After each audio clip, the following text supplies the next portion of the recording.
I did too, but I don't think All right, good afternoon. All right, so let me begin by thanking you for your understanding and your grace last week, and especially thank you to those of you who reached out with your condolences. The rest of you are failing the class. Of course not. Just to be clear, of course not. As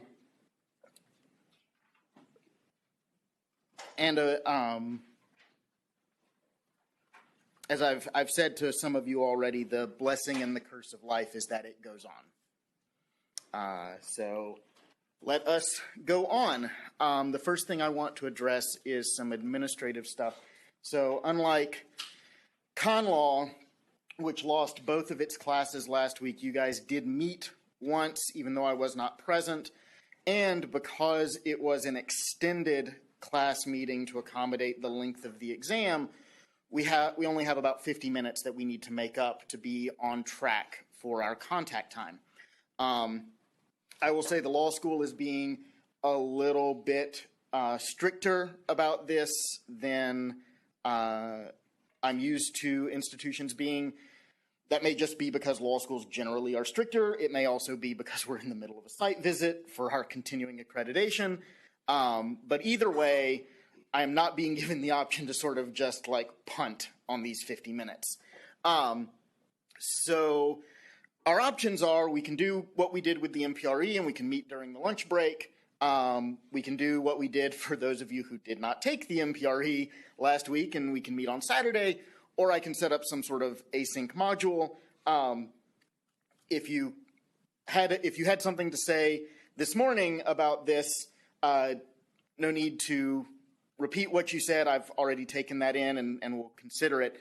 But if anyone else has something that they want to chime in with, I'm happy to hear what you have to say. So, anyone? Yes, Ms. Yusuf. Okay. Anybody else? Yes, Ms. Dean.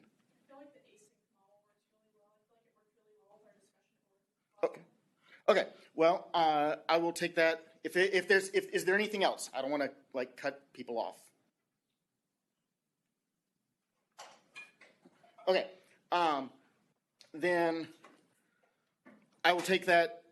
Take things under consideration, and you'll hear from me in the next couple of days, sort of how we're going to handle this.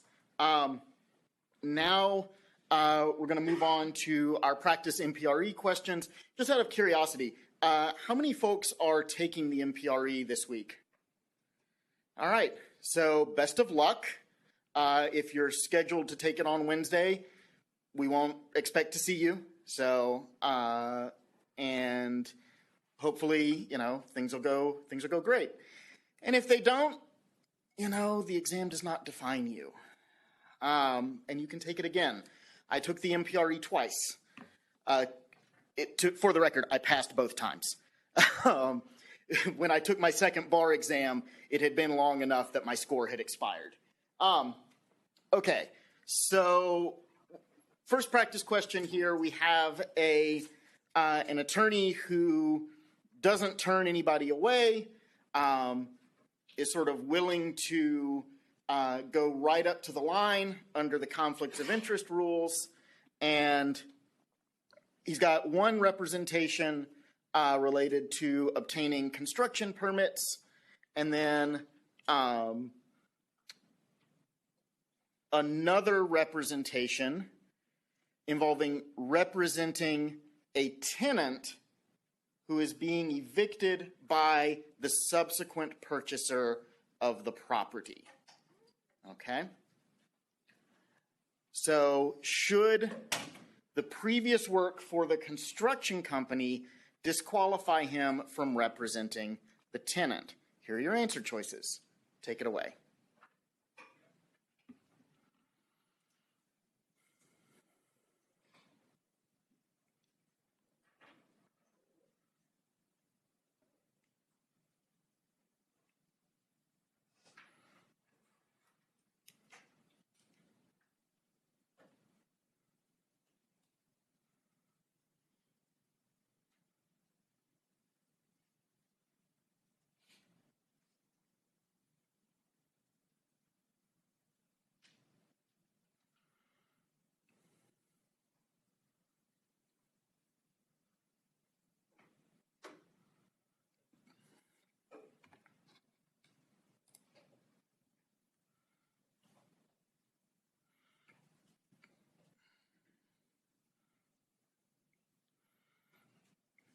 few more seconds.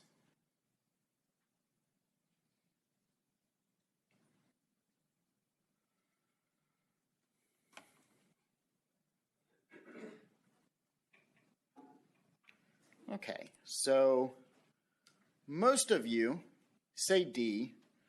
There's fairly substantial, about 1 in 4 of you say A, and a smaller group that says B.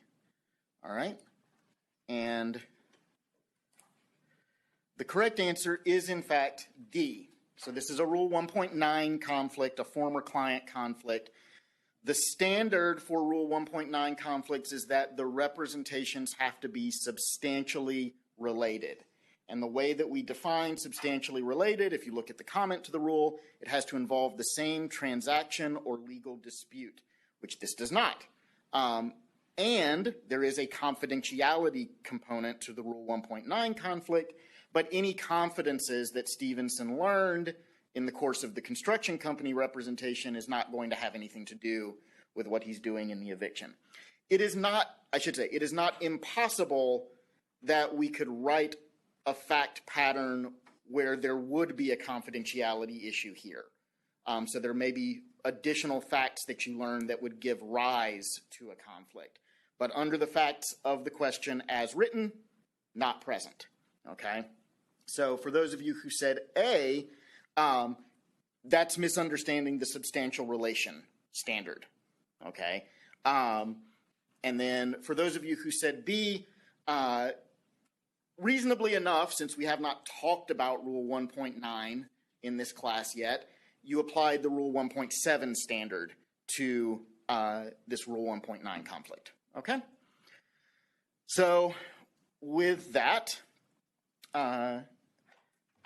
next question involves a doctor who has been charged with a bribery scheme related to his referral practices. Attorney has represented the hospital that received the referrals and, in fact, drafted one of the contracts at issue in the case. So he's also advised another doctor who's alleged to be involved and has turned state's witness. So prosecutors have said, hey, look, you are a potential witness in this case. You cannot represent the defendant, but he's not listed as a witness, and his testimony doesn't appear to be necessary. So how should the court rule on the motion to disqualify?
Couple more seconds.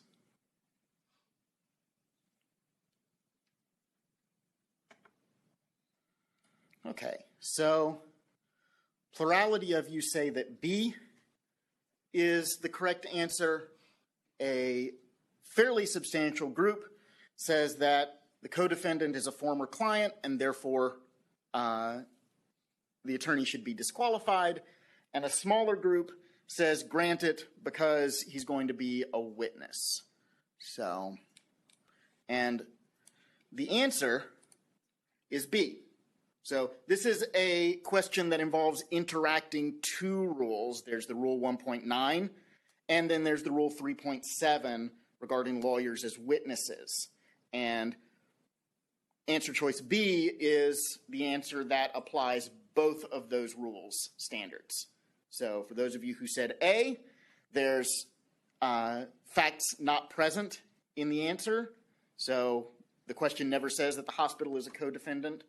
That said, if you are correct that the hospital is a co-defendant, the analysis changes, right? And I will admit I have not sort of thought through the analysis completely to tell you whether A is correct, assuming that we change the facts. And for those of you who said D, D does not apply standards correctly. So it applies the correct 3.7 standard, but applies it wrong. And then it assumes that this is a Rule 1.7 conflict and not a Rule 1.9 conflict. Okay? So,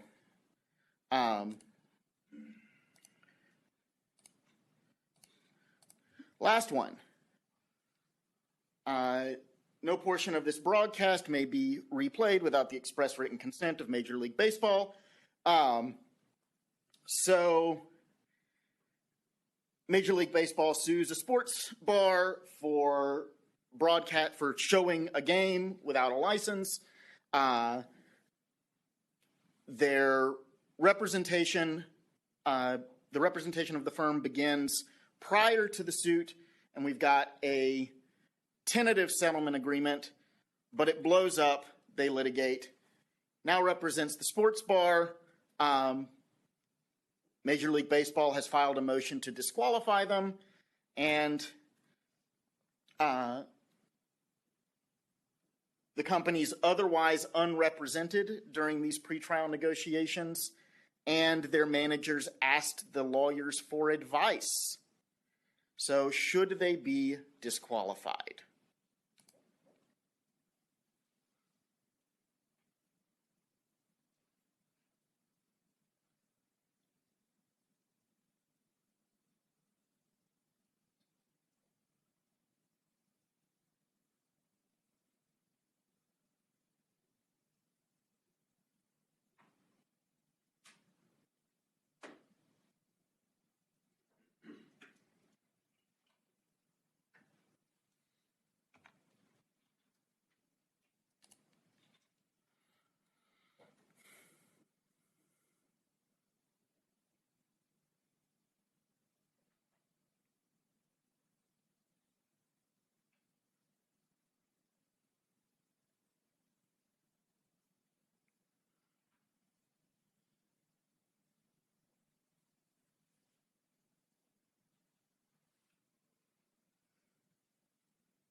Couple more seconds.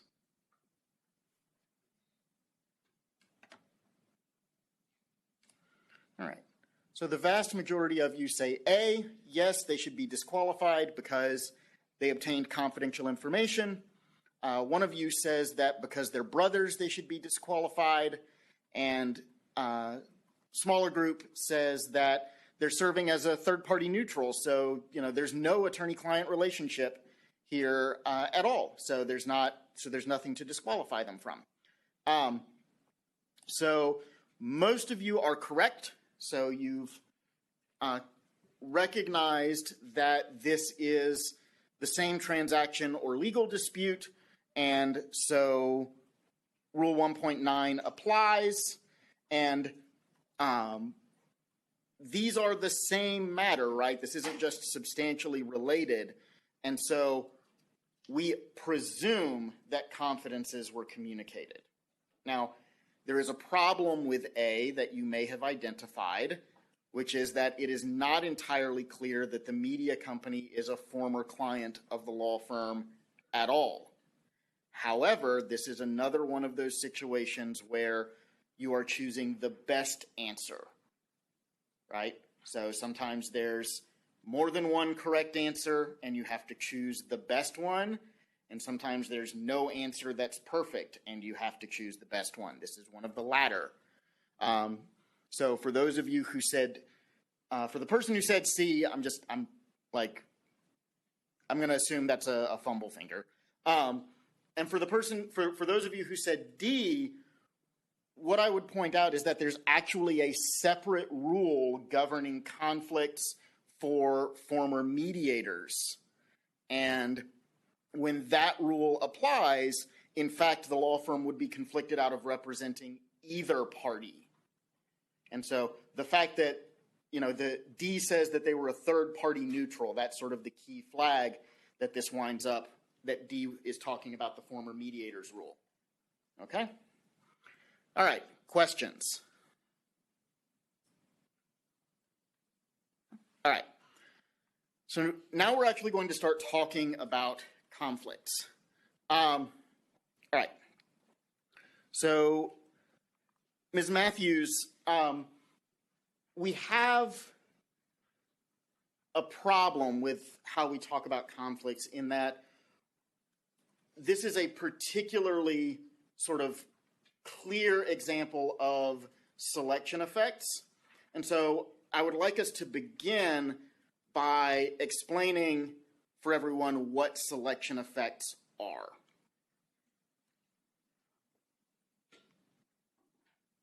I'm going to go on a limb here because I don't remember. But I'm guessing based on your hint that it has to do with kind of like groupthink because we're reading whatever is in the last question, we're reading whatever is selected for us. So we get into this groupthink mode, so our perception is only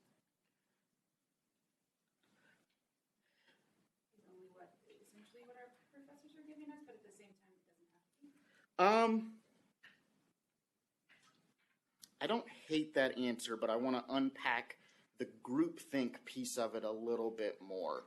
What are the specific things that, what are the specific things that you are being guided toward thinking as a group due to how materials are selected?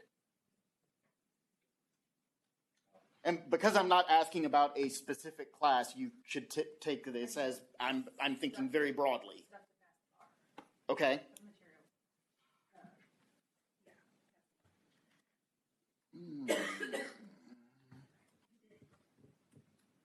Maybe. Ms. Morrissey, can you expand on this at all for us?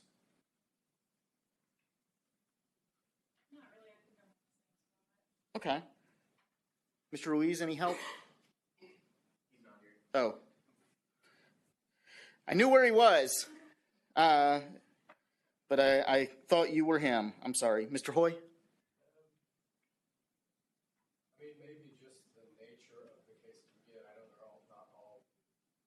What about the nature of the cases? What do they have in common? I feel like a lot of the cases we get are, most written opinions are appeals cases or Supreme Court cases, which means that they involve certain questions of law that are inherently appealable or desirable to change the law. And so maybe having something of that nature gives us a predisposition to think that that's how most cases are, when in reality most cases that go to trial are not so clear cut or not so favorable or don't have such clean facts, but they don't get an opinion on them. I think that's right, but I would flip one piece of it, right? In that the cases that go up on appeal are those that are most likely to be contestable, right? So they're the least likely to have sort of clear-cut issues, right? So for the record, right, the definition of selection effects is if you systematically select the cases you observe for certain observable characteristics, then you cannot make any inferences about the population of those cases that depends on any of those observables, and none of that matters for you. So there is a tendency, right, a groupthink, as you say, to think that the normal run of cases is for disputes to go all the way to trial and then to be appealed and for there to be some sort of appellate resolution. In fact, depending on who you ask, somewhere between 70 and 90% of civil cases never go to trial. In the criminal context, it's currently about 95% of cases plea bargain out. So what we show you in terms of the readings that you do in law school are highly unrepresentative of what you will see in practice. And that includes the things that we talk about in this class. Okay? So thank you, everyone.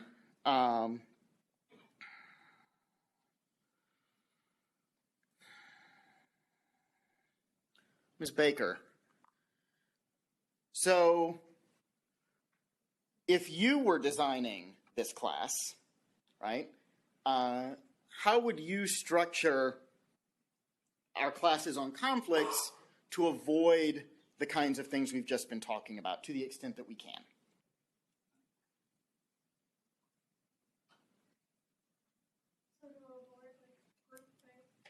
Groupthink, selection effects, right? To sort of make sure that when we talk about conflicts, we're talking about them in a way that fairly represents the scope of what you're likely to see.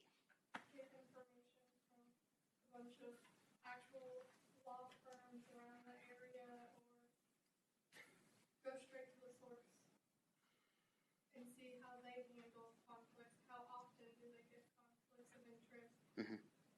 How they deal with that, and instead of just going straight to the source. Yeah. I think that's one way we could do it.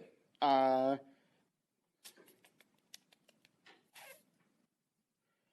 Mons, do you have anything to add? Any alternatives to offer?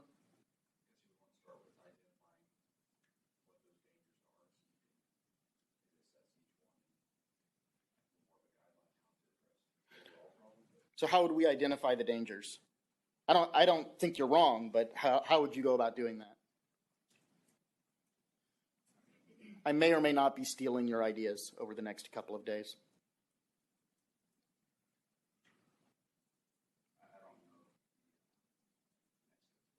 Fair enough. Okay.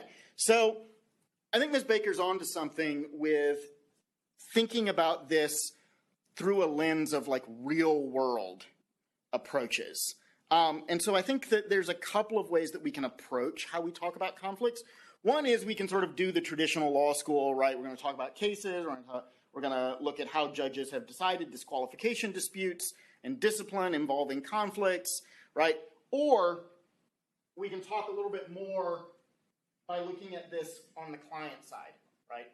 How do you manage your client's expectations, identify conflicts sort of before they come to the point, minimize disruptions in your practice, right? So if these are our choices, which of them seems more likely to avoid these selection issues?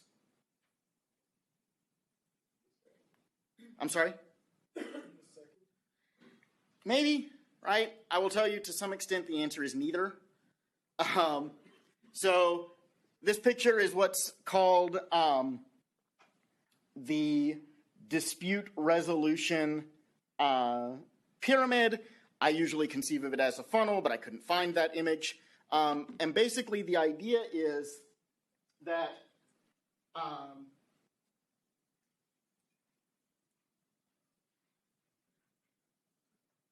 the opportunity to obtain redress for injuries increases as you move up the pyramid. However, the likelihood that any given injury will be in the pyramid at all decreases as you move up the pyramid.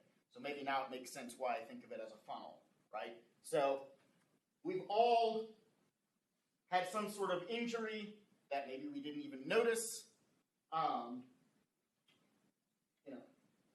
But if you never noticed that you were hurt, then you fall out of the pyramid here, right? If you notice that you were hurt, you're here. You're at the perceived injurious experience, right? Once you're able to say, hey, you're responsible for my injury, right? Now you've moved here. But there are folks who never get here. They're like, oh, I've been hurt, but I don't know why or how, right? And then even if you say, hey, you hurt me, maybe you never actually say that, right? So then the folks who move to this stage have moved even further up, all the way up to presenting a legal claim, right?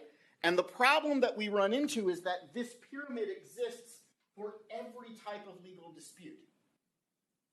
And so even if we try and go and look at cases more broadly, right, we don't focus on the appellate cases that we read in law school. We look at the decisions of trial courts. We look at patterns of decision-making in legal disputes. We are still missing everything that is in these first four steps of the pyramid. None of this is part of our analysis.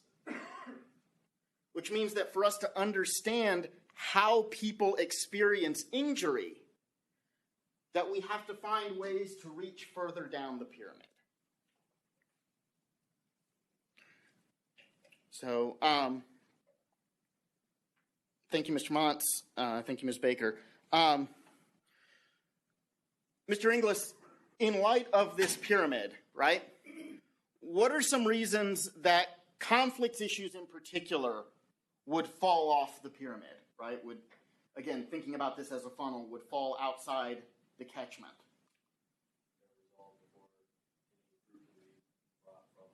Okay, how might they be resolved? Sure, in what way? Maybe I'm asking this question badly.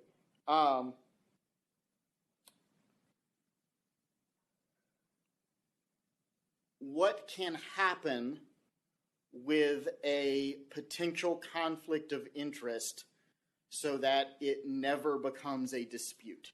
What are some ways that it can be prevented from becoming a dispute at all? Okay, that's one way, right? Any others?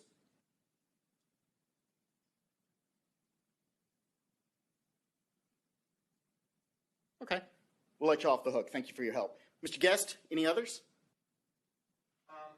Any of the possible reasons why a case would not make it to the stage where it's, a case that ends up in a textbook, right? I agree. Let's walk through them. Examples, the case gets dismissed, the case gets settled. I mean, if it's dismissed, that is going to result in a decision, right? But it's dismissed at the trial level. But I mean, again, I'm talking about we're expanding our scope.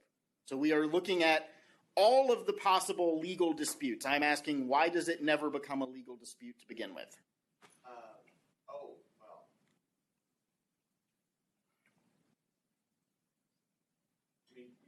Why would someone not bring the case? Right. Why would a conflicts issue not arise?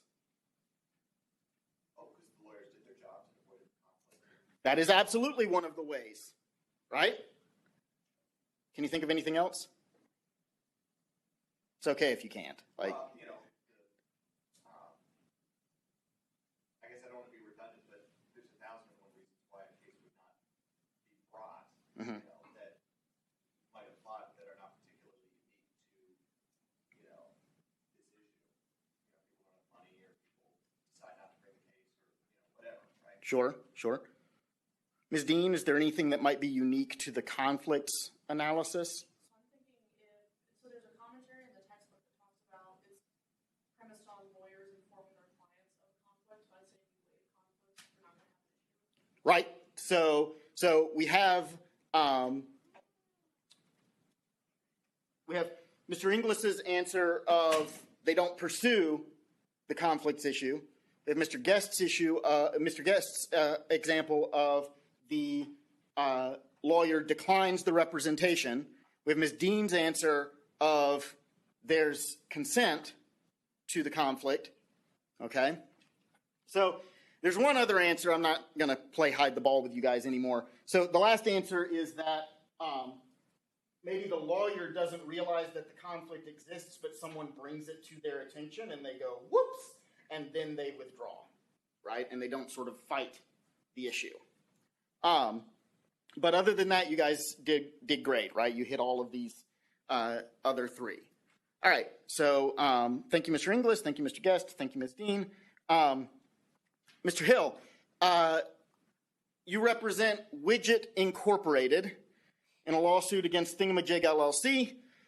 You get an email from Thingamajig saying, hey, you're doing pretty good in this case. We'd like to hire you. Can you do that? Not continue to work on the case. Okay. So I have to not be working on the case again. Widget and to be a clear conflict. Yeah, so this is what we call direct adversity, 1.7a forbids it. All right. Thank you, Mr. Hill.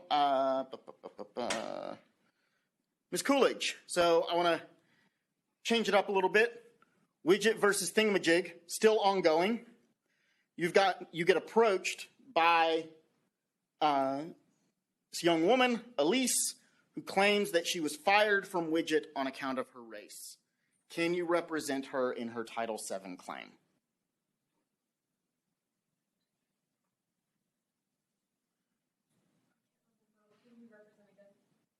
So you represent Widget. Okay, why not? Right. So let's just begin by noting that there's a lot here. There's probably some 1.1 issues with you being in a business dispute and now being in an employment dispute. There's potential 1.6 issues. But for our discussion today, what you need to understand is that the direct adversity rule on 1.7a doesn't just apply to the matter that you are representing the client in. It is anything involving that client. You cannot appear on the opposite side of the V with a current client. Okay? All right. Thank you, Ms. Coolidge. Ms. Sims, so now I want to talk about 1.7b, right? What does the rule mean when it says that you're conflicted if there's a material limitation in your ability to represent your client?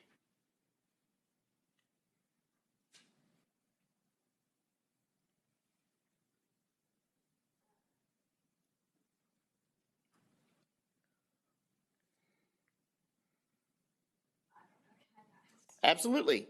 Mr. Harriman, can you help us?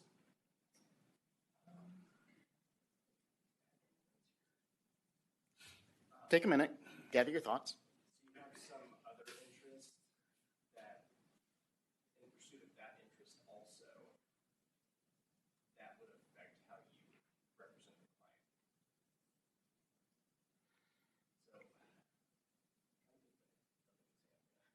I think that's right. So I want to start by sort of noting one thing for the folks who, like me, were really pedantic in their law school classes. Yes, the rule only forbids representation where there's a substantial risk of a material limitation. I just want to note that if the material limitation actually exists, then there's definitely a substantial risk. Okay, so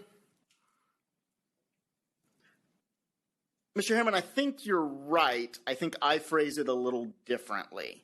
So the way that I phrase it is a material limitation is any fact that makes it so that the best advice for one client is going to harm or limit the options for the other client. Okay? any fact that makes it so that the best advice for one client harms or limits the options for the other client. So, thank you, Mr. Harriman. Mr. Peterson, how can we manage our risk of material limitations to prevent them from being substantial? It goes back to talking with the clients and really setting expectations, goals, and kind of laying out all the facts. Try to understand, what are you wanting to get out of this? This is the potential outcomes we can get for you. And then from there, professional judgment, is this going to be something that you could see snowballing later on? I think there's a lot to like in that answer. I want to draw one more thing as we talk, which is, what would you be looking for as you're evaluating these two representations to see if there's a risk of a material limitation? I would look towards maybe previous case law in similar situations. Like, say I'm representing a truck driving company and a truck driver. A truck driver got in an accident. I need to start thinking about indemnification. If we lose, is my truck company now going to go after this driver? There's going to be material limitation there. And so look at similar examples, similar cases, and use that to kind of project the future a little bit. So I think that's right? I want to phrase it a little bit differently to maybe make it a little more generally applicable. And that's, I would suggest that you ask two questions, right? What's the likelihood that these clients will have a difference in interests? And if such a difference arises, would it materially interfere with the advice or representation of a client? Okay. Questions so far?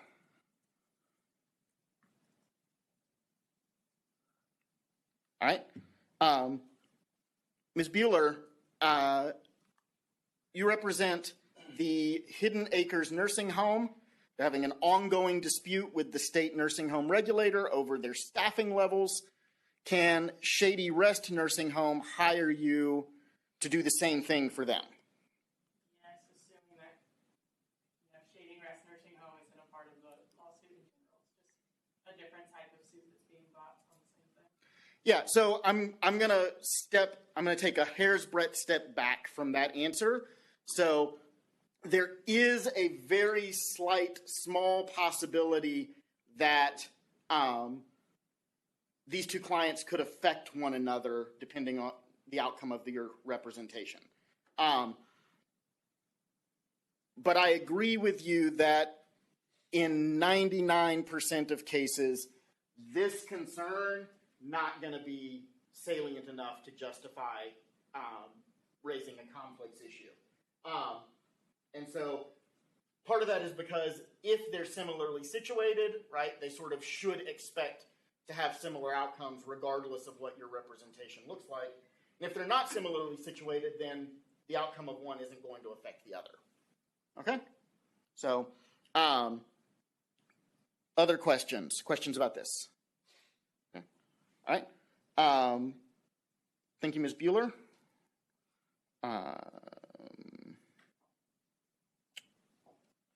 Mr. Johnson, let us assume for a moment that you have become a transactional attorney. I do not know if that is your life's dream or not, but you've been approached to handle some sort of merger process, right? We've got 3 shell companies. They've been acquired, and they are now being combined under one corporate entity. Can you handle this representation? I want to say with informed consent. Okay. Why? I mean, they're all really working together at this point. I don't see any facts that makes it likely that they have conflicting interests yet. I don't know. You could make an argument that they, at some point, will split, but Yeah. I don't think we have the facts to it. Yeah, so I think you're on the right track, but I think I would disagree with your ultimate conclusion. And here's why, right? So the first question you're asking is, who's the client? Okay? If you are representing the corporate parent, then there's no conflict because there's only one client. They control everything, and you are just doing as they direct, right? If you are being asked to represent one or more of the merging subsidiaries, then you need to start thinking about conflicts. And the reason is, I disagree with you, and here's why I disagree with you. I disagree with you that there's not enough facts in the question for us to determine that these guys are adverse, because the standard is not, are they adverse? The standard is, could they become adverse? And it is entirely possible that during your due diligence, you discover one or more issues that would lead to one of the subsidiaries sort of being less desirable than the others, and then you would sort of be stuck in this weird place where it is not in the interest of subsidiary A to merge with subsidiary B, right? And if you are representing both of the subsidiaries, now you have a problem. Does that make sense? Yeah? Okay. All right. So, thank you, Mr. Johnson. Mr. Werder, what does it mean for a conflict to be consentable?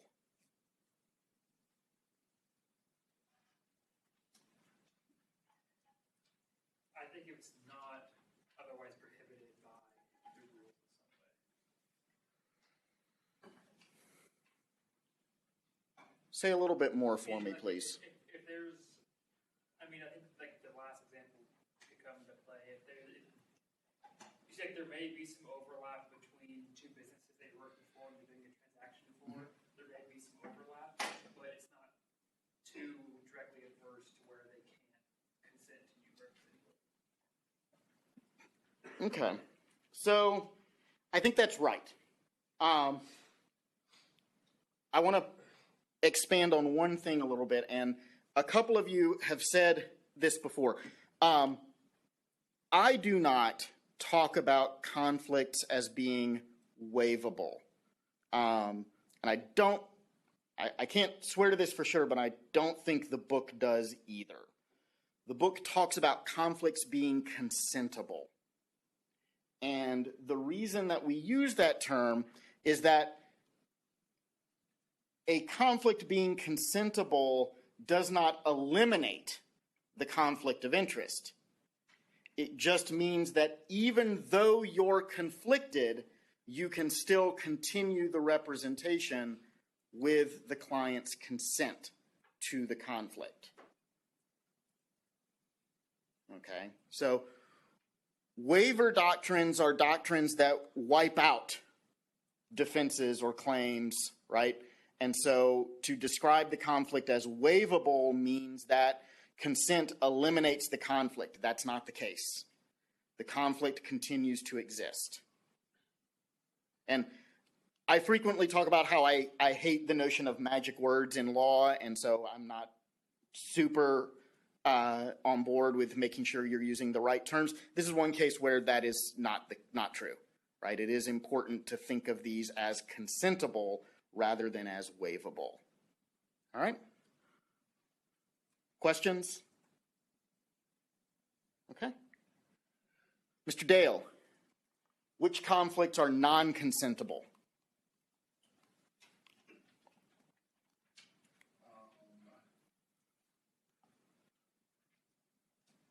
Some conflicts are considered so problematic that a lawyer may not continue to represent a client, even if the client wishes the lawyer to do so. And these conflicts kind of, I guess the interests are so in opposition that the lawyer. Absolutely. Which ones? Ones that are prohibited by law. Okay. Basically, all that are barred by one through three right here. Okay. Which ones are those?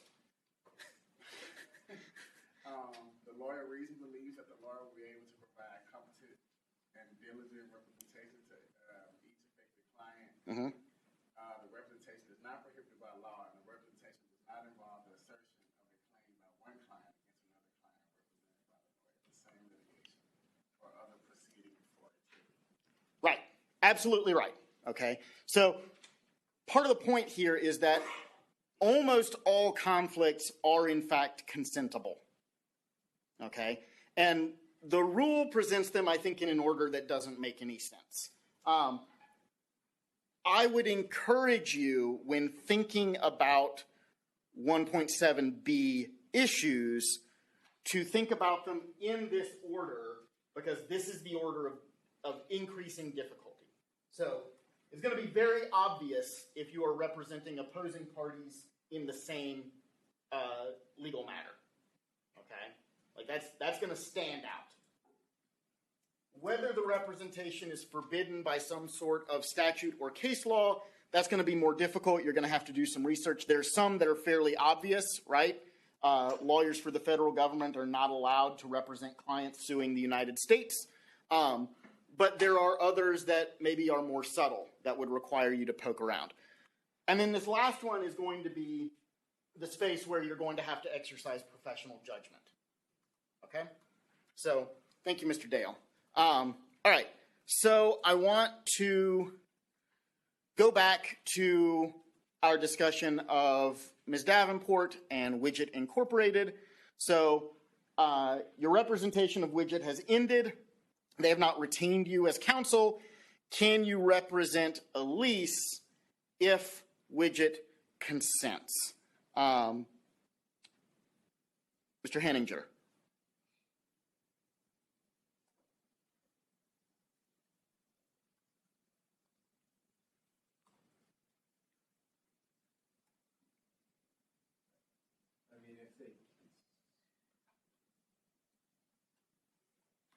It seems like it might fall under that kind of that first one where it's. I know they're not a client anymore, but they're a former client. So I feel like it might fall under client against client sort of thing. Yeah, so you're thinking on the right track, right? You're absolutely right that Widget is now a former client, which means that Rule 1.7 doesn't apply. It's Rule 1.9. And what I will tell you, and we'll talk more about this when we talk about Rule 1.9, I think next week, is that a successive conflict, right, a conflict involving a current client and a former client, always going to be consentable, okay? The only rule is that you can't use any confidential information from the former client in representing the current client, okay? All right.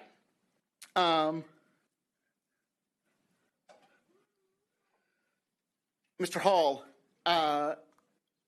you have to acquire Widget's consent to represent Elise. You contact them, and their GC starts laughing at you and hangs up, right? What could you have done to avoid being put in this situation?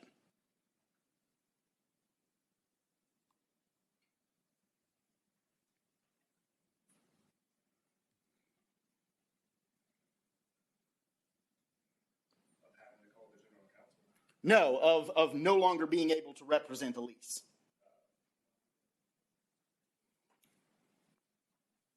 I mean, also of not having to call the general counsel, but specifically you're losing the client.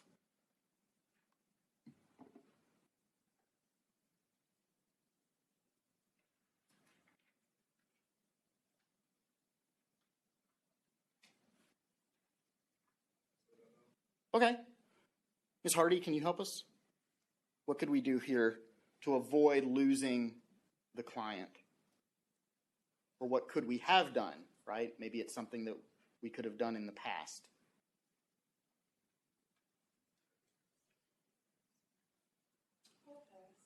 Okay.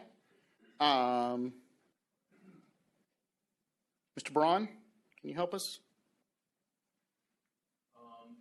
I guess when you originally agreed to represent Widget in the prior matter, I don't know, you could put in like the contract that, hey, once my representation ends, you waive any future You consent, right? You consent to future conflicts of interest that are for unrelated matters. Yeah, right. So as long as the conflict is consentable at all, it is perfectly reasonable to require consent to conflicts as a condition of representation. You can say this goes in the contract, you know, when I'm your lawyer, I'm your lawyer. Once I'm no longer your lawyer, I can sue you. Okay? So,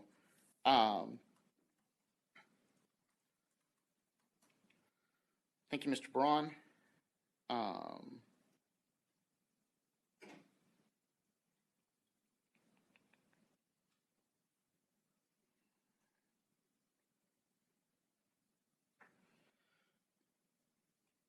Mr. Rahman, so I have a conflict, right? But I think it's consentable, all right? In order to provide informed consent, I have to tell each client some of the other client's confidential information. So what do I do?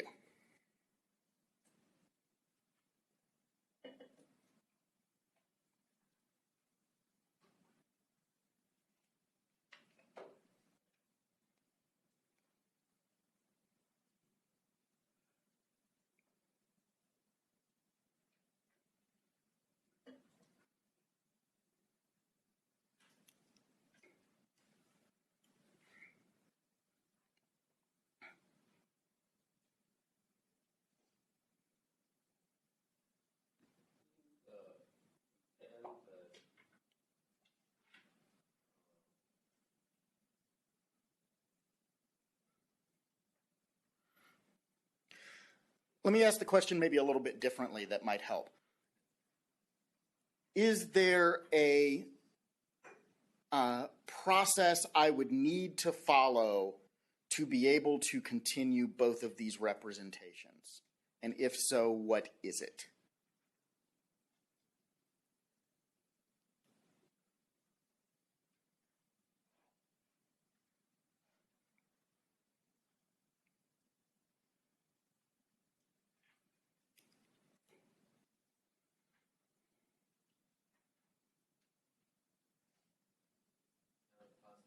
Of course.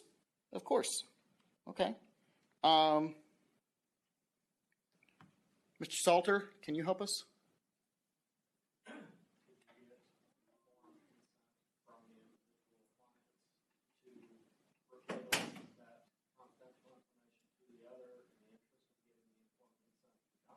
That is exactly what you have to do. That is exactly right. The first step, this is a nested informed consent issue. So the first step is the consent to disclosure. Okay? Because if you can't disclose, then you can't get informed consent to the conflict. So you make those disclosures once you have the necessary consent, then you ask for consent to the conflict. And I want to be clear that all of these steps must be followed in this order. And that at any point, if a client says no, nothing happens after that. Okay? So, thank you, Mr. Salter. Ms. Solomon, we're going to follow up from this question. We have made our necessary disclosures, and they gave appropriate consent for the disclosures. One client consents to the conflict, the other one does not. Which client do you keep?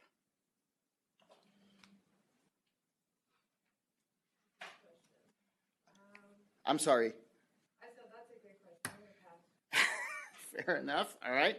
Mr. Hoy, do you have any thoughts? Yeah, I think since you represented both of them, you actually have to withdraw from both, right? If you don't have any consent. So It's a little more complicated than that. Mr. Metz, any thoughts?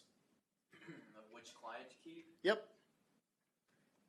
Whichever one's paying you more, I don't know. So that is not actually an unreasonable approach. Okay. As awful as it is to say that you're right, that is actually a right approach. That said, right, one of the, this may actually be a very easy question, right? Because if the client that doesn't consent to the conflict fires you, then suddenly the standard changes. You may not be conflicted at all now because you may not meet the Rule 1.9 standard. Now, Mr. Hoy is correct that assuming that the non-consenting client wants to keep you, the next step is to determine whether you actually have to withdraw from both clients. Okay? There's a test for this. It's contained in the comments to Rule 1.7. There's 4 factors that you have to weigh. And what I want to be clear to you is that, like, as with most situations where we have these kind of multi-factor tests in law school, knowing that the test exists and knowing that you have to identify how they play out and weigh them is going to be more important than sort of how you weigh them at any given point. Okay? So, Mr. Hoy, you are correct that if after you complete this test, you find that you have to withdraw from both clients, then you have to withdraw from both clients, right? I agree with you there. However, I also agree with Mr. Metz that if you have discretion to choose which client to keep, you are allowed to use any reason you want to keep them. You can even, as part of the informed consent conversation, tell the client, if you refuse consent to the conflict, I will withdraw from your representation, right? You're going to get into some hairy issues if you say that and then they don't consent, and then because they're paying you more, you decide to keep them. Like, that's going to get weird. But it is possible, right? It is not going to be an issue where you will be disciplined for that. The one exception to this is that sometimes the client has a very good reason for refusing consent to the conflict. And if when you go to withdraw from the non-consenting client, the court finds that you've engineered the conflict to get rid of somebody, they may tell you, in fact, you have to get rid of the other one.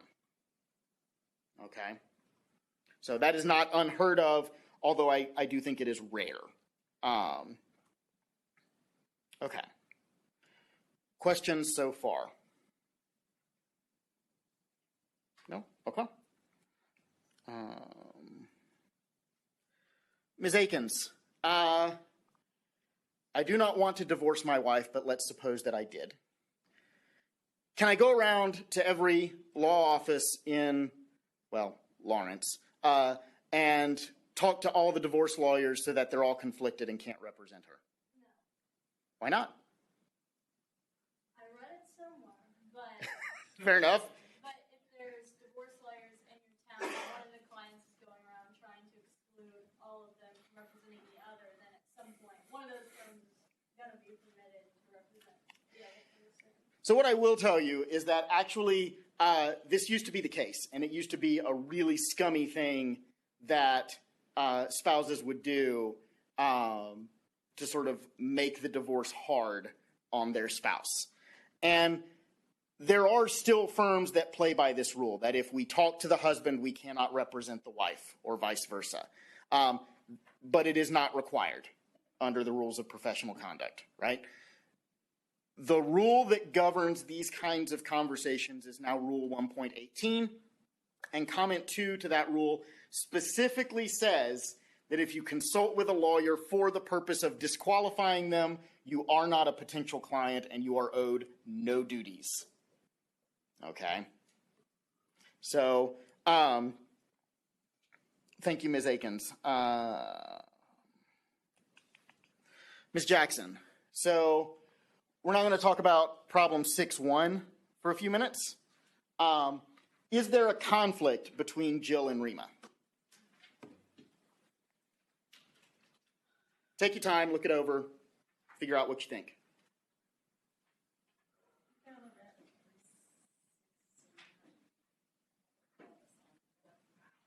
Okay.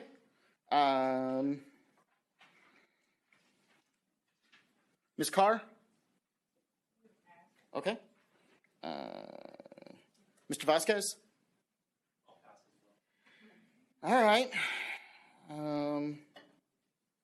Did I not assign this reading? Okay, fair enough. That's fine. I understand. Mr. Semino, can you help us? I'd have to refresh. Take a minute. Mr. Hill, do you have thoughts? Go ahead. I think there is a conflict because however much Jill can get in the settlement would be limited by how much Rima can get in the settlement. Unless I misunderstood. I think you're on the right track. I'm not sure that I reached the same conclusion. So, Mr. Semino, when you've had a minute, I want to hear from you. I think you could up until it became a conflict. I mean, that is correct, right? If a conflict sort of exists in potentia out in the future, you can represent both clients until the conflict sort of reifies and becomes a real thing. So you're correct about that. So anything else? At that point, you have to. Well, I guess what I'm asking is there a conflict at the point that we're at in the problem?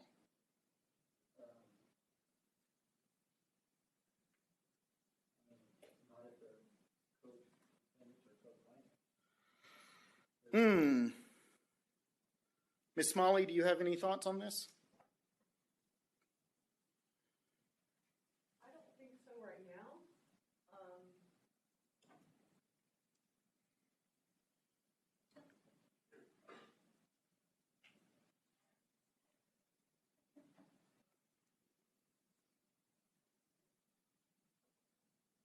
You're charging them a contingent fee, right, based on the Sure. award that you received for them. The law firm I was at, we represented multiple passengers in personal injury claims all the time, so. Sure. Okay. So I think I agree with Ms. Smalley that, we don't have a direct adversity issue, right? Jill and Rima are not on opposite sides of the V. I also agree with Ms. Semino Mr. Semino, that there may be additional facts that come out that create a cross-claim between them that suddenly creates a conflict, right? But there's also the substantial risk of a material limitation, right? And so what do you do if the insurer says, Jill, we'll pay your medical bills and we'll toss you, I don't know, $50,000, $100,000, whatever the policy limit is. And in return, you're going to testify that, in fact, Rima's injuries are due to the fact that she wasn't wearing her seatbelt. Ms. Yuzi Zuckerman, what do you think? So I think that there could be this material limitation because even with the contingency fee that the lawyer is charging, not only because your clients have to be in direct conflict, but if you're trying to maximize your profits, you might also be conflicted to represent them in a way that results in a very large settlement for one of them that you then get. Yeah. So let me maybe phrase the question differently. In this circumstance involving this settlement offer, are you going to tell Jill to take the settlement or not? No. Why not? No. Is it in her interest to take the settlement? It is in her interest, but you're not gonna tell her because you want REMA to get a big settlement because your contingency is, you know, like you just you want the numbers to be as big as possible combined. So if Jill, who has a small chance, you know, like the most she could get is $1 million, and that's within the limits of liability, and it's not. The most. Right. Chump change. Get a small $1 million. amount. But REMA has these, you know, massive, you know, personal injury that can continue for the rest of her life and limit her ability to make money, and that's going to be a huge settlement worth multiple millions of dollars. I might not want to, you know, damage the chances of that settlement succeeding on, you know, for Jill to get a large settlement. So we're going to talk more about that when we talk about Rule 1.5. But, I mean, I think you're on the right track of, like, there's this potential personal interest of the lawyer that is out there that is a possible issue. But even if we set that aside, right, if we are, you know, bound by our better angels and we are able to set aside our own pecuniary interests, do we recommend that Jill take the settlement? Well, there's a conflict.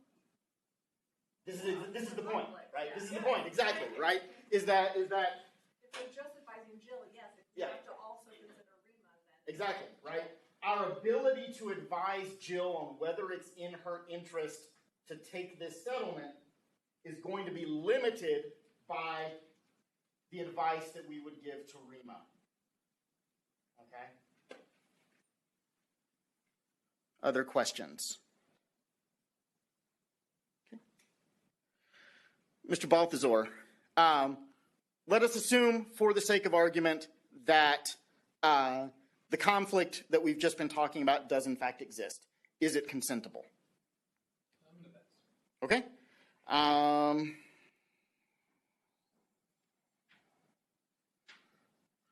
Ms. Morrissey, is this conflict consentable? Well, I mean, you talked about the 1.7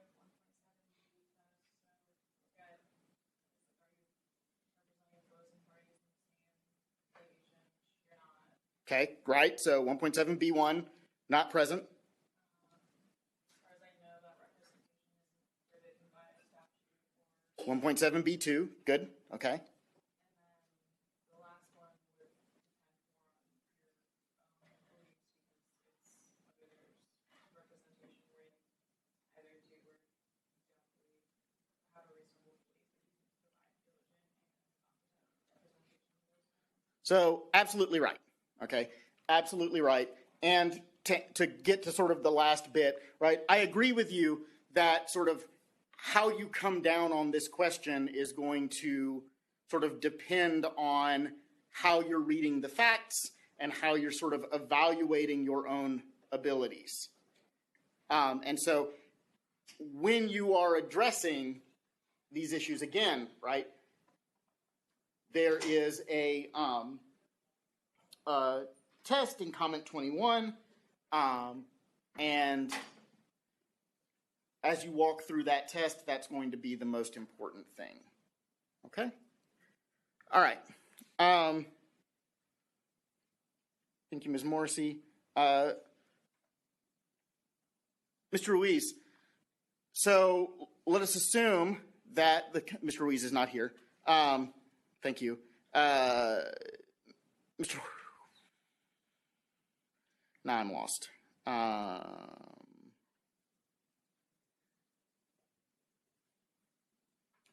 Trying to give another bite at the apple to folks who've passed, but I forgot to write down who passed.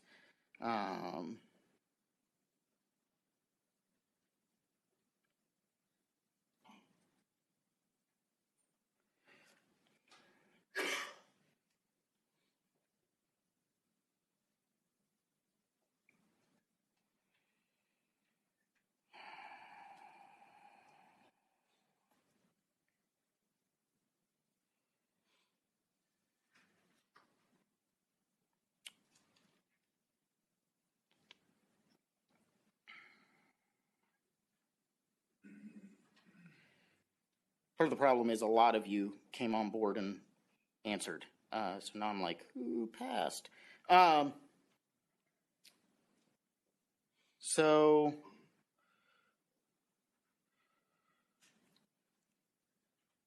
Mr. Balthazar, if we've done informed consent, can you require them to execute a contract that they will not testify against one another?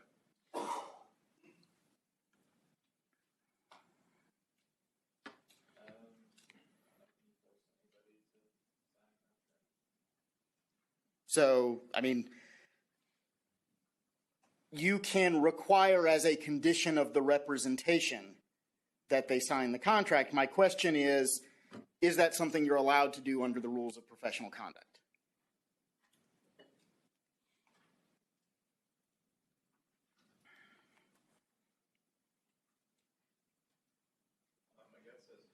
Okay.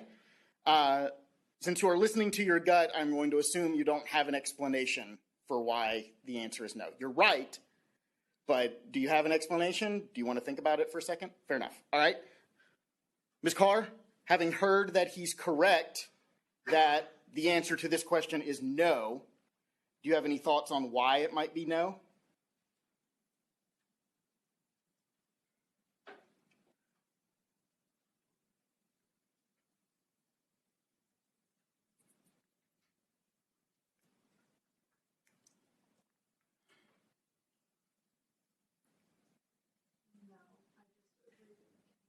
Okay.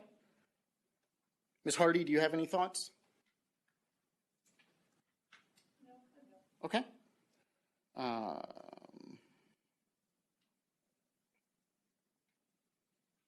How about you, Mr. Rahman? Can you help us?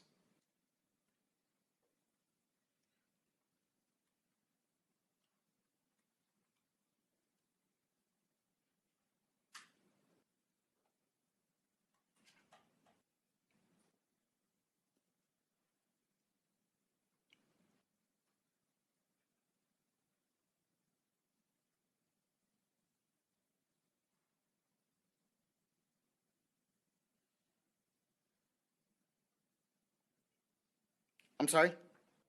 Okay, no problem. Ms. Solomon? Mr. Vasquez?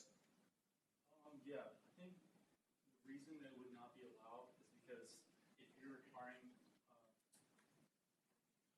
two clients to not testify against each other, you're not representing either one of them to the fullest of your capabilities. And that would be under B1 to provide competent and diligent representation to each affected client. Creative. Not what I was expecting. Not sure I agree with it. So here's what I came up with, right? This contract runs afoul of Rule 3.3. Okay? There is no mechanism to stop Jill and Rima from being called to testify. Okay? They're parties. They're absolutely witnesses. It is permissible to call them to testify. They will be required to testify if called. And Rule 3.3 says that you cannot encourage them to offer any sort of false testimony. And so if the true testimony conflicts with what the insurer wants Jill to say, then you don't need the contract at all. She's going to testify truthfully. She's going to say, nope, Rima was wearing her seatbelt. Everything was hunky-dory. It's all on the driver. But if the truth is that, in fact, Rima wasn't wearing her seatbelt and she is responsible for some or all of her injuries, then you're not going to be able to enforce the contract to require Jill to lie on the stand anyway. Okay? So the answer to why you can't do this is that it doesn't get you anything, and depending on sort of what the truth is, it could be encouraging false testimony, which would be a violation under Rule 3.3. Okay? Questions, concerns? Yes, Mr. Vasquez. It seemed like consents to joint waiver where like the attorney will say, I can represent you up until there's a point of conflict or between your what you want to do, and at that point they can either choose a different attorney or the attorney can choose one of the clients to continue forward. Is that common? I mean, so you're talking about in the joint representation context.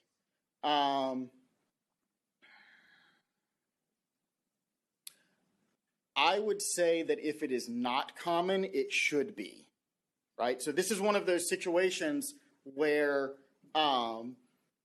thinking ahead and sort of being proactive about managing client expectations is going to pay dividends, right?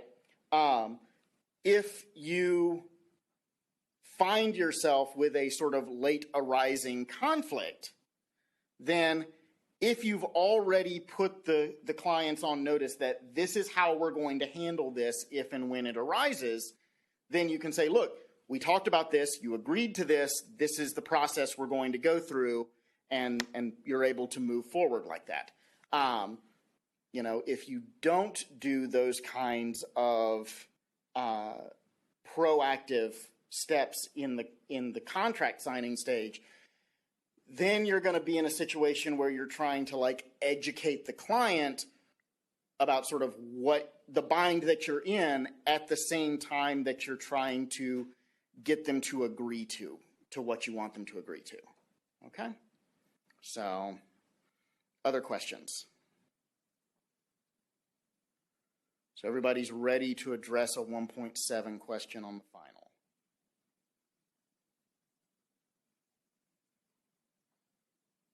Okay. We're going to call it here. We'll take a little bit of extra time. We'll see you guys on Wednesday. So take care, everybody. Ms. Dean, may I see you for a moment?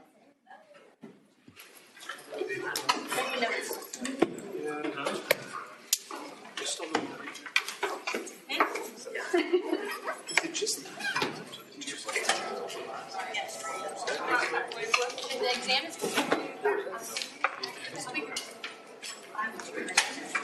Midterms 20 exams.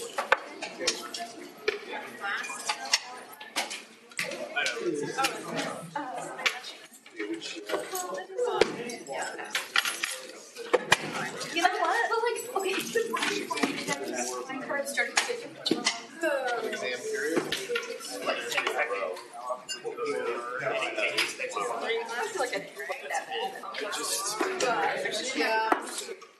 I like it. That was Nothing you're going to about. On the other hand, if like I don't know how big the break is. I'm here now. All right, well, I'm gonna do that. 17. Wow.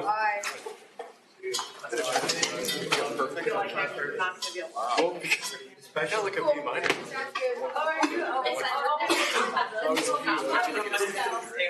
Just fall asleep. Yeah, no wonder I didn't know. It's the same amount. The fitting rooms. Reflection essay graded like that. Well, yeah. I'm kind of ready to be done. Can we just not?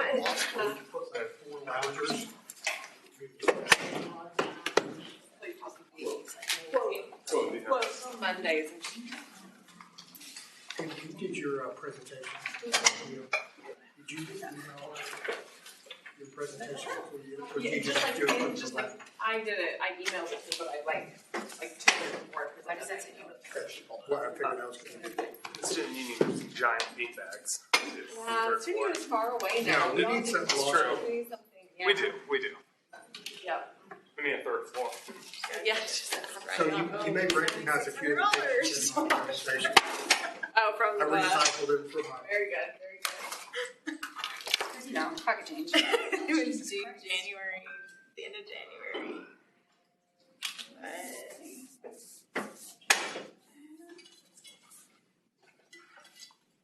Oh, goodness.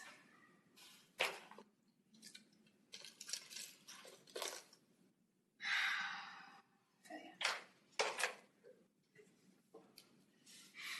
I'm trying to figure out how to pay for next year, so. But not this year yet. This year's good.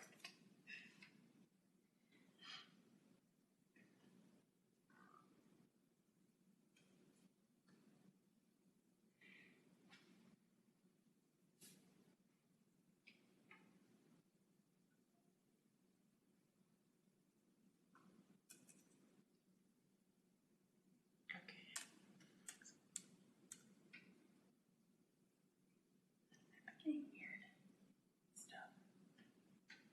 But I think like I only got 8,900 from the VA. Tuition was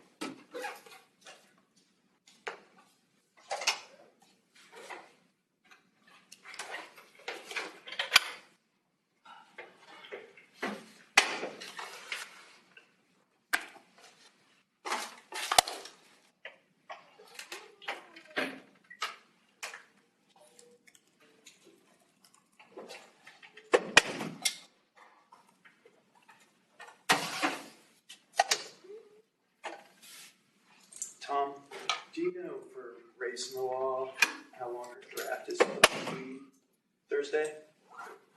I've heard from who I think is a reliable source, 10 pages. Okay. I saw in the syllabus it said like the more complete draft you had, the better. I didn't know. My question is, did she say we have to have the annotations with, or the bibliography With the draft, that was my next question, so I have no idea. I would assume no. Yeah. The annotation isn't really something that we need a lot of like. No, I mean, to critique me, on. that's the last thing you put in. Yeah, that was my plan. So okay. Yeah, so I'm just gonna give her what I have, which is incomplete, but only 10 pages. Okay, With good. no annotations or bibliography. Awesome. That is what I'm gonna do as well. So You gotta have to ride herd on her, yeah, as you've noticed. right. I had her for Civ Pro 1. Oh yeah, That's a hard time. yeah. She said she was gonna send us Did it work? It worked for an me last example of a We'll do that. roadmap and a thesis. I don't think we've gotten Feel that. bad. I Yeah, don't care. I don't think we've gotten that one yet either. Don't feel bad.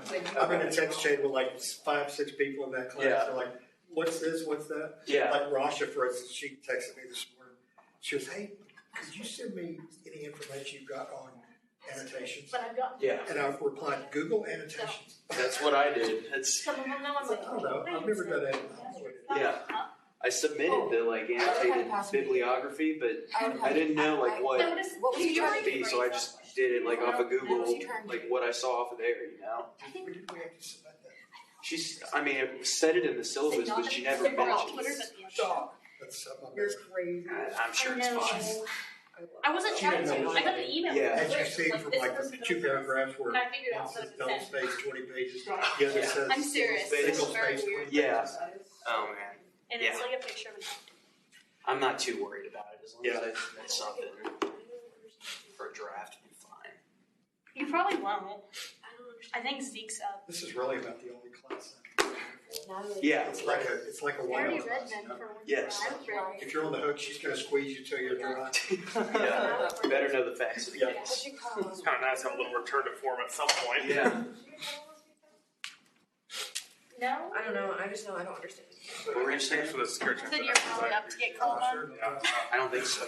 Because he wasn't here when we did the quiz where it was like you put in all that information.